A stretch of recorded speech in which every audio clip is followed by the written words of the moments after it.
Hey everybody, today's words to live by are: throughout the centuries, there were men who took first steps down new roads, armed with nothing but their own vision.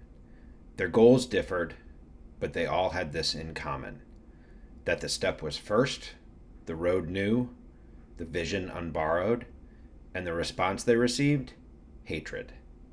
The great creators, the thinkers, the artists, the scientists, the inventors, stood alone against the men of their time. Every great new thought was opposed. Every great new invention was denounced. The first motor was considered foolish. The airplane was considered impossible.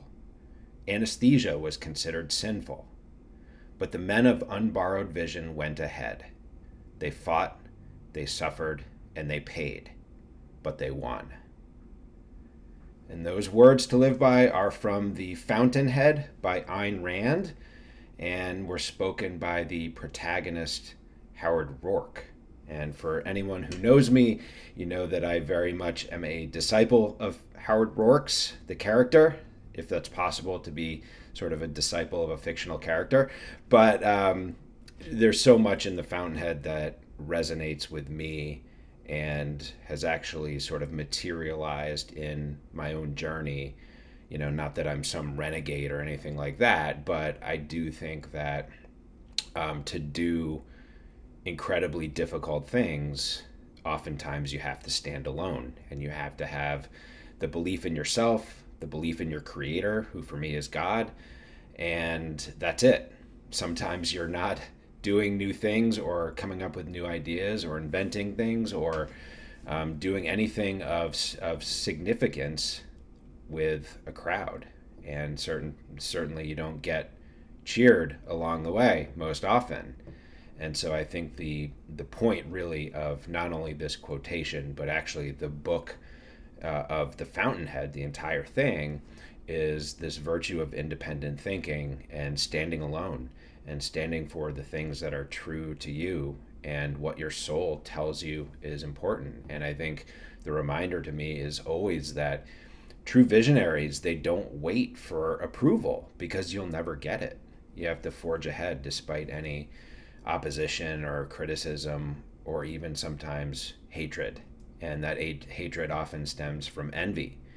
And envy is the lowest state of consciousness that one can get because it's dangerous in that it doesn't just resent, it destroys.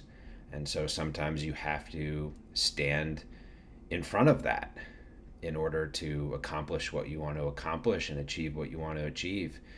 And so Howard Roark for me is a visionary character, but I think there's so much that's true from history and from real life. And I think the courageous people win, regardless of what it looks like from a scoreboard. It's like courage and breakthroughs, and every act of creation had resistance at first. And so the people who trusted their vision and continued to sort of press forward changed the world.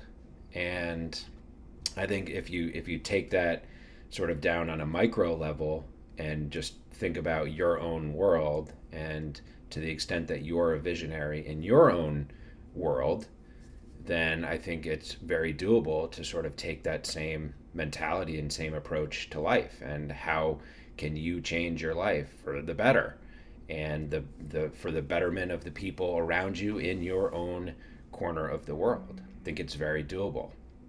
And so I think the words here, remind us, don't borrow your dream. Don't wait for applause. Don't wait for, somebody to give you the go ahead. The path of originality is much harder, and it's also the path to real impact, but also real significance and real satisfaction and real joy. So I think the takeaway is this: when you feel alone in something and have deep conviction that you're being true to yourself, remember Howard Roark. Flip open the Fountainhead. Remember this video, which never would have happened if I listened to anybody else. You'll suffer, you'll get arrows slung at you, but it's worth it to stay true to yourself and your genius. So if you enjoyed today's reflection, please like and or subscribe, and I will see you all again very soon.